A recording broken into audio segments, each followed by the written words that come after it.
Main মেনুতে এসে আমরা প্লে স্টোর থেকে যে কোনো একটা স্ক্রিন রেকর্ডিংয়ের অ্যাপস ডাউনলোড করব। আমার অলরেডি এক্স রেকর্ডার স্ক্রিন রেকর্ডিংয়ের অ্যাপস ডাউনলোড করা আছে, তাই আর প্লে স্টোর থেকে ডাউনলোড করলাম না। আমরা এক্স রেকর্ডার যে অ্যাপস আছে ওটা খুলে দেখব। প্রথমে এখান থেকে যে শো টাচের অপশান আছে সেটিংয়েতে, এখান থেকে অন হয় নাকি, তারপরে আমরা যাব সেটিংয়েতে। আমরা এই অ্যাপসটা খুলে নিয়েছি।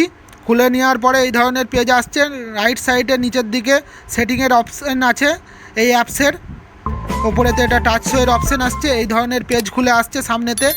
এখানে পরিষ্কার ডেভেলপ সেটিং করতে বলছে, ডেভেলপার সেটিং করতে বলছে। ফোনের যে সেটিং অপশান আছে যেটা দিয়ে আমরা আজকে করব যে সেটিং, এখানেতে এই ধরনের পেজ খুলে দেখাচ্ছে। এখান থেকে কোনো অপশান আসছে না টাচ শো করার জন্য। আর প্রায় প্লে স্টোরের সব অ্যাপসেতেই এই ধরনের সেটিং আসবে। সব ধরনের স্ক্রিন রেকর্ডিং অ্যাপসেতেই টাচ শো করার জন্য খুললেই এই ধরনের সেটিং করতে বলবে। আমরা তাই ব্যাকে চলে যাব। আমরা মেন মেনুতে চলে আসছি ফিরে। আর মেন মেনুতে আসার পরে আমরা ফোনের সেটিংয়ে যাব। সেটিংয়ে যাওয়ার পরে আমরা সেটিংয়ে যে অ্যাবাউট ফোন আছে সেখানেতে যাব। স্যামসাংয়ের বা ভিভোর ফোন হলে প্রথমের দিকে থাকে, অন্য ফোন হলে নিচের দিকে থাকে। অনেক ফোনে অনেক রকমের সিস্টেম আছে। আমরা অ্যাবাউট ফোনেতে যাব। অ্যাবাউট ফোনে আসার পরে যে বিল্ড নাম্বার বলে লেখা আসবে, যে 3 নম্বরে আসছে আমার ফোনেতে, বিল্ড নাম্বার যে লেখা আসবে ওটা 5 বার প্রেস করব, একটা না, ছেড়ে ছেড়ে নয়, একটা না 5 বার প্রেস করতে হবে। প্রেস করার পরেতে আসছে এটা অলরেডি ডেভেলপার রেডি হয়ে গেছে আমাদের ফোনেতে। আমরা ব্যাকে চলে যাব এখান থেকে। বিল্ড নাম্বারটা 5 বার প্রেস করে দিয়ে আর এখানে কিছু করব না, আমরা ব্যাকে চলে যাব ফোনের সিস্টেমেতে। ব্যাকে এসে অ্যাবাউট ফোনেরই ওপরে আছে সিস্টেম। সিস্টেম থেকে আমরা নিচেই দেখতে পাবো আমাদের ডেভেলপার অপশান চলে আসছে একটা। ডেভেলপার অপশান আসার পরে এটা অন করে অটোমেটিক অন হয়ে যাবে। এটা অন করার পরে আমরা নিচের দিকে স্ক্রল করে যাব।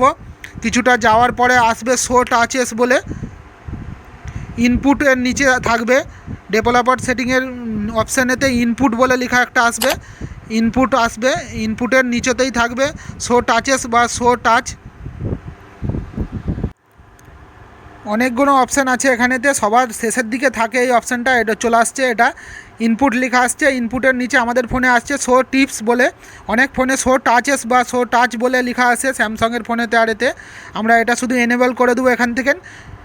এটা এনেবল করে দিলে এই ধরনের আমাদের টাচ শো হচ্ছে এবারেতে। এরপরেতে আপনি যদি কোনো ইউটিউব ভিডিও বানান বা কোনো প্রেজেন্টেশন বা এডুকেশানের জন্য স্ক্রিন রেকর্ডিং করে কিছু ভিডিও বানান, তো খুব সহজ হবে এটা বোঝানোর জন্য। যতগুলো স্ক্রিনেতে টাচ করবেন, যতগুলো ফিঙ্গার লাগাবেন, ততগুলোই কিন্তু টাচ শো হবে। আর এটা সব অ্যাপসেতেই কাজ করবে। যে কোনো প্লে স্টোর থেকে অ্যাপস নিলেই এই স্ক্রিন টাচ শোটা কাজ করবে।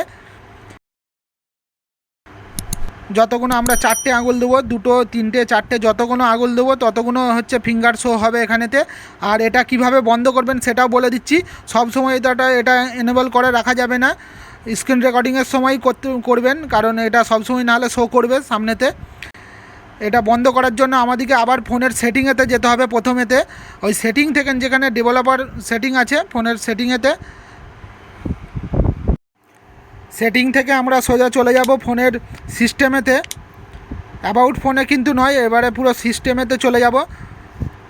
স্ক্রল করে আমরা চলে যাব সিস্টেমেতে। সিস্টেমেতে এখানে যাওয়ার পরে যে ডেভেলপার সেটিং আছে, সিম্পলি এটা শুধু অন আছে, এটা অফ করে দিলেই এই শোটা বন্ধ হয়ে যাবে। আর প্রথম থেকে আবার চালু করার জন্য আমাদেরকে অ্যাবাউট ফোনেতে যেয়ে সেম সিস্টেমে আবার চালু করতে হবে প্রথম থেকে। আর কোনো টাচ শো হচ্ছে না এখানে।